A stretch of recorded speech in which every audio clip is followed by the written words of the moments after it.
أعوذ بالله من الشيطان الرجيم. بسم الله الرحمن الرحيم. إذا وقعت الواقعة ليس لوقعتها كاذبة خافضة رافعة إذا رجت الأرض رجا وبست الجبال بسا فكانت هباء منبثا وكنتم أزواجا ثلاثة فأصحاب الميمنة ما أصحاب الميمنة وأصحاب المشأمة ما أصحاب المشأمة والسابقون السابقون أولئك المقربون في جنات النعيم ثلة من الأولين وقليل من الآخرين على سرر موضونة متكئين عليها متقابلين يطوف عليهم ولدان مخلدون بأكواب وأباريق وكأس من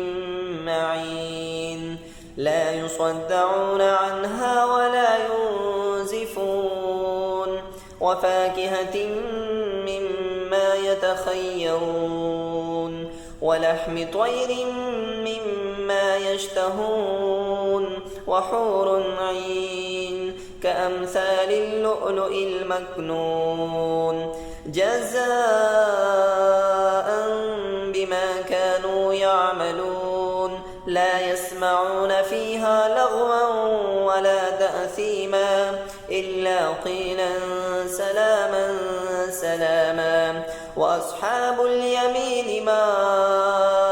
أصحاب اليمين في سدر مخضود وطلح منضود وظل ممدود وماء مسكوب وفاكهة كثيرة لا مقطوعة ولا ممنوعة وفرش مرفوعة إنا أنشأناهن إنشاء فجعلناهن أبكارا عربا أترابا لأصحاب اليمين ثلة من الأولين وثلة من الآخرين وأصحاب الشمال ما أصحاب الشمال في سموم وحميم وظل من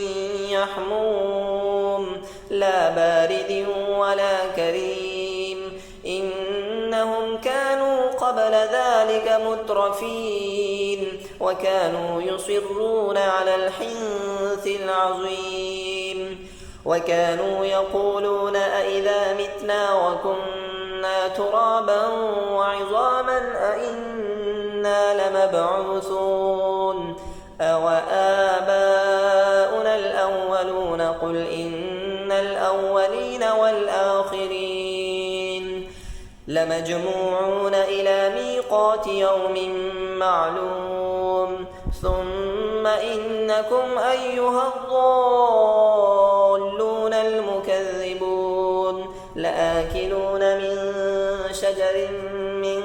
زقوم فمالئون منها البطون فشاربون عليه من الحميم فشاربون شرب الهيم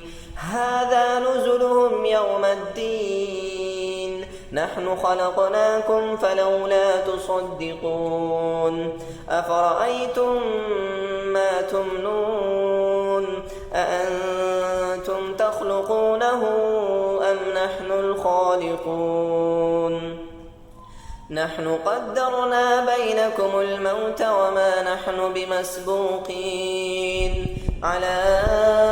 أن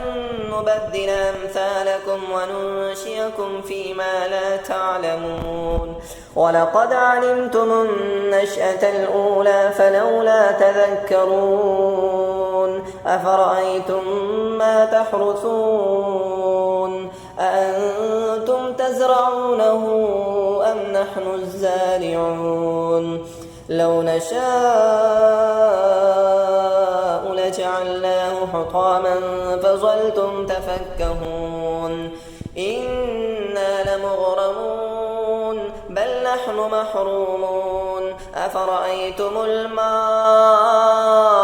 الذي تشربون أأنتم أنزلتموه من المزن أم نحن المنزلون